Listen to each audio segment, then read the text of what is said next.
जय योगेश्वर।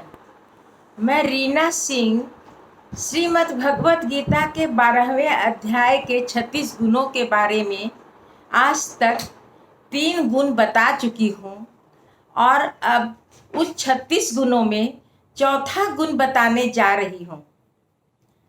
भगवान पूछते हैं, जीव से पूछते हैं, तुझे मेरे साथ शादी करनी है?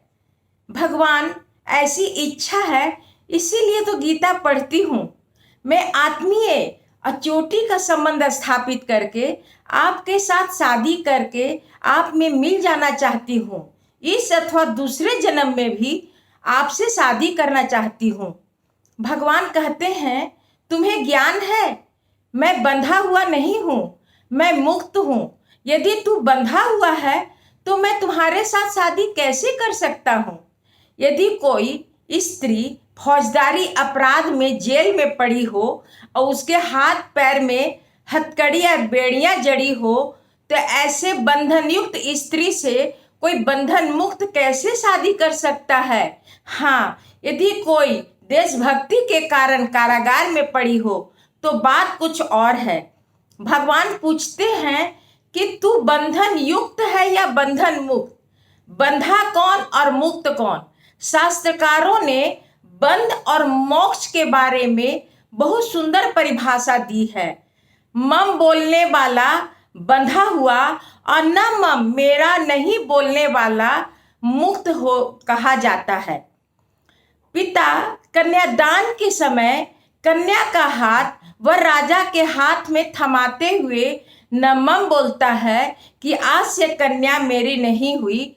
नमम बोलने के पश्चात पिता मुक्त होकर निश्चिंत होकर सो जाता है और उसी क्षण वर राजा मम बोलकर कन्या को स्वीकार कर बंधन में लड़की के बंधन में पड़ जाता है। वह अपनी बीमा कराता है और जीवन पत्नी के सभी कुछ उसे देखना पड़ता है। तो इस प्रकार मम में बंधन है और न मम में मुक्ति है।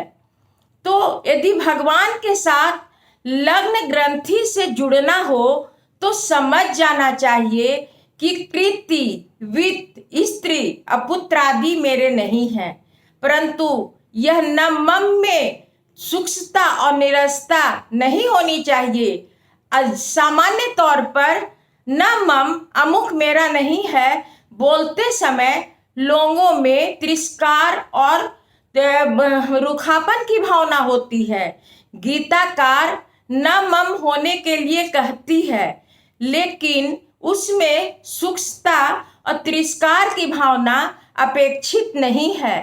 थके उबे और जीवन से उकताए हुए लोगों का नमम न होकर ऋषियों के द्वारा बोला हुआ नमम के समान सरस होना चाहिए। ऋषियों को विशंभर का विश्व सुंदर और आकर्षक लगता है, लेकिन फिर भी उन्हें विशंभर और भी सुंदर और आकर्षक लगते हैं। इसलिए वह सृष्टि के संबंध में नमम बोलता है। उसके बोलने में माधुर्य और माधुर्यता होता है, सूक्ष्मता तिरस्कार नहीं होता है। विश्व सुंदर आकर्षक उपयोगी और आवश्यक है, तो इसके बारे में नमम कैसे कहा जा सकता है? लेकिन जो मानव अपने अपनत्व को विश्व के साथ मिला दे तो वह आसानी से नमम बोल सकता है। यदि यह श्रीमद् भगवत गीता के धर्मामृतम में भगवान द्वारा वर्णित 36 गुणों में चौथा गुण निर्ममत्व, यदि आपको यह धार्मिक धारावाहिक अच्छी लगी हो तो लाइक और सब्सक्राइब करना कभी नहीं भूलिएगा। और ऐसा बोलते हुए मैं जय योगेश्वर धन्यवाद बोल रही हूँ।